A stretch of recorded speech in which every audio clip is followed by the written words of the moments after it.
CPI এর অনির্বাণের কাছে এসেছিলাম একেবারে শুরুতেই। সিপিআই এর অনির্বাণ, আমি আপনার কাছে আরেকবার আসবো, জিজ্ঞাসা করব আপনারা ক্ষতিপূরণ চাইবেন কিনা।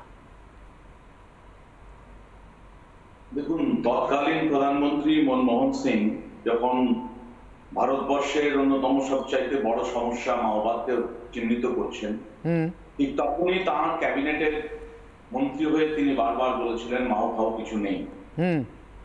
তাঁর এই স্টেটমেন্ট প্রমাণ করেছিল যে তিনি আসলে ওই যে তৎকালীন যখন জনসাধারণের কমিটি হলো, বুদ্ধদেব ভট্টাচার্যের কনভয়ে যে মাইন বিস্ফোরণের পর একটা ছুতো তুলে যখন জনসাধারণের কমিটি তৈরি হলো, সেই জনসাধারণের কমিটিটা আসলে ছিল ছদ্মবেশে, তৃণমূলীরাই ছদ্মবেশে সমস্ত অপরাধকে প্রকাশ্যে সংগঠিত করবে প্রতিবাদ বা প্রতিরোধের নামে, এবং এটাই ছিল তাদের লক্ষ্য।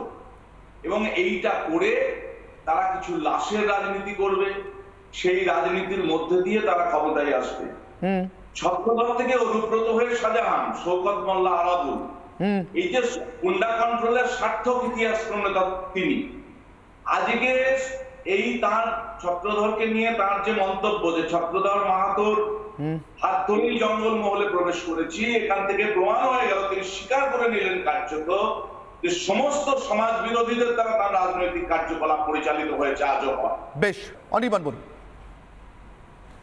জ্ঞানেশ্বরী দুর্ঘটনার পর উনি পরের দিন কি করে ওই দালাল বুদ্ধিজীবীদেরকে দিয়ে প্রেস কনফারেন্স করিয়ে একদম একটা সিদ্ধান্তে পৌঁছে গেলেন যে এর পিছনে বামপন্থীরা, বিশেষ করে তখন সিপিআইএম এর নাম করেছিলেন, যে তারাই যুক্ত। কি করে তদন্ত না করে কি করে অপিনিয়ন হয়েছিলেন তিনি?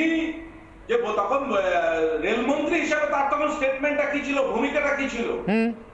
তারপর নিশিকান্ত মন্ডল যখন খুন হলো অমরি দলের, তারপর সেই তদন্ত কোন জায়গায় পৌঁছলো, তার কি উত্তর উনি দেবেন? তারপর জনসাধারণের কমিটির নাম করে আসলে সংগঠিত গুন্ডাবাজি করেছেন। তার দরকার ছিল কিছু লাশ, অশান্তি, এবং এই মাধ্যমে তিনি পলিটিক্যাল ডিভিডেন্ড পাওয়ার চেষ্টা করেছিলেন।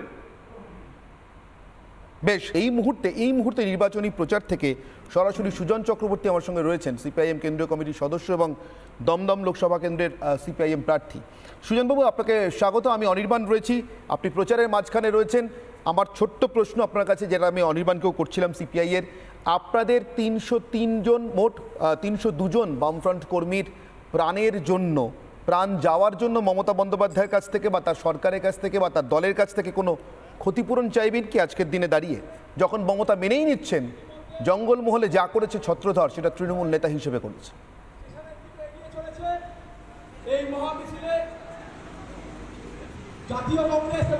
দেখুন, মমতা ব্যানার্জি আর একবার কার্যত ঝাঁপি খুলে গেল, থলের বেড়াল বেরিয়ে পড়লো। আমরা যেটা বলছিলাম যে জঙ্গলমহলে কার্যত যেটা হচ্ছিল, উনি বললেন ছত্রধর মাহাতো ওর নেতা, ওর দলের তৃণমূলের কর্মী, ব্লকের সভাপতি এবং একই সাথে মাওবাদী।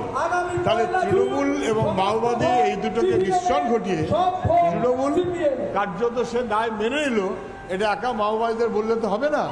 উনি বলেছিলেন মাও খাও কি আছে, এটা এখন স্পষ্ট হয়ে গেল। দুজনে মিলিয়ে এমন ব্যবস্থা করেছে, কয়েকশো আদিবাসী মানুষ খুন হয়েছে, তাদের খুনের উপর দাঁড়িয়ে উনি সরকারের ক্ষমতায় এসছেন, বেনিফিট নিয়েছেন। আজকে ধরা পড়ে গেল এই ষড়যন্ত্রের দায় মমতা ব্যানার্জিরও বটে, তার বিরুদ্ধে ব্যবস্থা নেওয়া উচিত মমতা ব্যানার্জির কথা অনুযায়ী।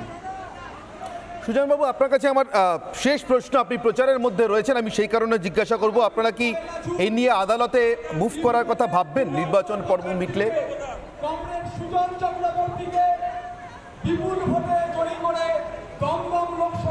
আদালত মানে আসল আদালত মানুষ, তার চেয়ে বড় আদালত তো কেউ হয় না।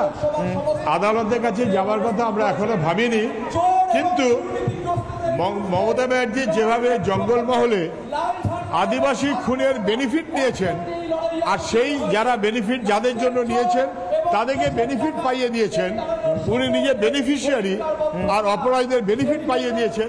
এটা একটা বড়সড় চক্রান্ত, এটা মানুষ বুঝতে পারবে। যেমন নন্দীগ্রামে এখন উনি বলছেন যা করেছে সব অধিকারীরা করেছে, ষড়যন্ত্র অধিকারীরা করেছে, ষড়যন্ত্রকারীদের এমএলএ এমপি করে মন্ত্রী করে ষড়যন্ত্রের শরিক তো মমতা ব্যানার্জি নিজেও হয়েছেন। তাহলে মমতা ব্যানার্জির অপরাধে বাংলার সর্বনাশ হয়েছে, এটা না বুঝবার কোনো কারণ আমাদের কারণ নেই।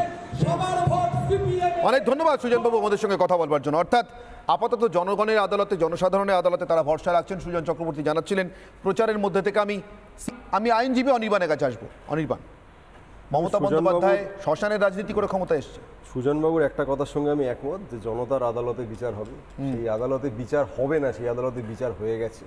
2008-এর পরবর্তীতে জনতার আদালতের রায় সিপিআইএম এর হারমাদরা যে শূন্য হয়ে গেছেন সেটা বোধহয় নতুন কথা নয়। সেটা জনতার রায় একসময় হিটলারও ক্ষমতা এসেছিল। হ্যাঁ, নিশ্চয়ই এসেছিলেন, তারপরে তারাই আবার শুধরেও নিয়েছেন পরবর্তীকালে, যদিও ডাইরেক্ট ভোট দিয়ে নয়, অন্যভাবে। এবার শুধরে নেবেন নাকি দেখা যাক পশ্চিমবঙ্গের জনতা।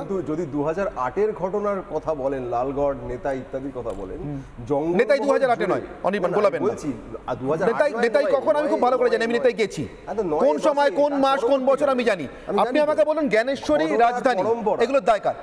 ঘটনার পরম্পরা জঙ্গলমহল জুড়ে যা চলে এসেছিল, আজকে সুজনবাবু বা অনির্বাণ বাবুরা যাই বলুন, সীতামণি মুর্মু তার একটি চোখ পুলিশের বাটের আঘাতে, না চোখ নষ্ট হয়ে গেছিল, কানে আঘাত লেগে থাকতে পারে, তার চোখ নষ্ট হয়ে গেছিল পুলিশের আঘাতে, বাটে বন্দুকের বাটের আঘাতে, এটা মিথ্যে হয়ে যায় না। আমলাশোলের মতো জায়গায় না খেতে পেয়ে মৃত্যু আদিবাসী মানুষজনের, এটা মিথ্যা হয়ে যায় না। নেতাইয়ের মতো জায়গায় গুলি করে গণহত্যা করা সিপিআইএম এর হারমাদরা করেছে, এটা মিথ্যা হয়ে যায় না। অনুজ পান্ডের, এক সেকেন্ড আমি শেষ করি, অনুজ পান্ডের প্রাসাদোপম বাড়ি পার্টি অফিস, যেখানে ঠিক তার পাশেই আদিবাসী মানুষজন তারা পাতা কুড়িয়ে দিনে 10 টাকা রোজগার করতে পারেন না, তারা প্রাসাদ বানিয়েছেন। সিপিআইএম এর এই দ্বিচারিতার রাজনীতি মিথ্যা হয়ে যায় না গোটা জঙ্গলমহল জুড়ে। যখন হারমাদরা এত বড় মিথ্যেটা কিছু নেই বলতে বলতে নিজের দলেরই ছত্রধরকে দিয়ে রেল দুর্ঘটনা ঘটানোর, নাশকতা করানো, আমি আসছি গাড়ি ছিনতাই করানো, রেল ছিনতাই করানো, আমি বলতে দিন। সেইখানে হারমাদ ক্যাম্প বলে যে বস্তুটি কি করেছে দিনের পর দিন, আমার বলার দরকার নেই। চিত্রদীপ চক্রবর্তী আপনাদেরই পেশার জগতের মানুষ, নেতাই আমি জানি, অনির্বাণ বাবু আমি নেতাই জানি সিপিআই কি করেছে, কি ঘটনা ঘটিয়েছে জুড়ে সবটা জানি। কিন্তু আমি বলছি জঙ্গলমহল জুড়ে মাওবাদীদের কার্যকলাপ, মাওবাদীদের কার্যকলাপ, সেটা তাহলে তৃণমূলের। আমরা সবাই জানি কোথায় কি হয়েছে, সিপিএমকে দেখতে পেয়েছি চোখের উপরে। আমি বলছি জনসাধারণের কমিটি বলে যেটা ছিল সেটা তাহলে তৃণমূল। সেখানেই আসছি। সেখানে লাগাতার সিপিআইএম এর হারমাদ যে ক্যাম্প তৈরি করে যে গ্রাম বেছে বেছে অত্যাচার, তার প্রতিবাদে যে কমিটি তৈরি হয়, তাদের তৃণমূলের যারা লোক বা যারা স্থানীয় নেতা তারা যে থাকবেন তাতে অস্বাভাবিক কিচ্ছু নেই।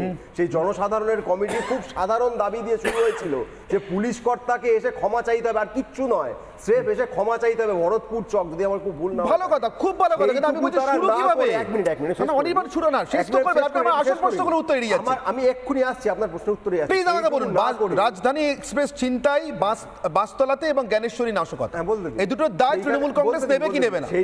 সেইখানে ন্যূনতম ক্ষমা চাওয়া তো দূরের কথা, তারা পুলিশ বাহিনী এবং হারমাদদের পাঠিয়ে গ্রামকে গ্রাম উজাড় করে দিয়েছিল। বুঝলাম। তার প্রতিবাদে যে কমিটি তৈরি হয়, তার সঙ্গে এই নাশকতা বা ছিনতাই যা বলছেন তার কোনো সম্পর্ক নেই। কি বলছেন অনির্বাণ? তার কোনো সম্পর্ক নেই। কি বলছেন?